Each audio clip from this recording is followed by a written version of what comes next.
The figure, Adianoeta, an expression that, in addition to an obvious meaning, carries a second subtle meaning, often at variance with the ostensible meaning.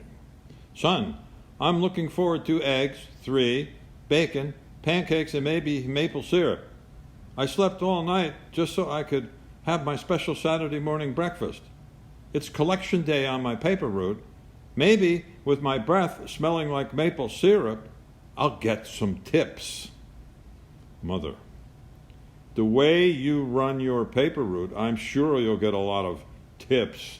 Last month, Mrs. Manion's tip was big. Stop throwing my paper on my porch roof, or I'll cancel my subscription.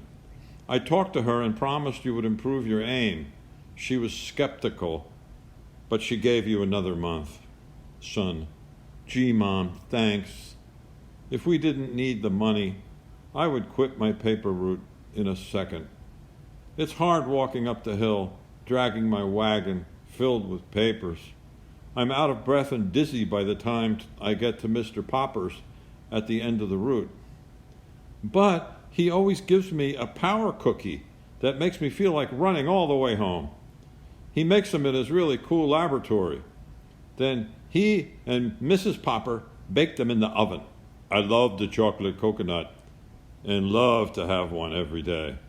Mother, Mr. Popper's a force in our neighborhood. I'm sure at some point he'll get some of the credit for the changes that have taken place on our block, and maybe all over the city. Mr. Popper.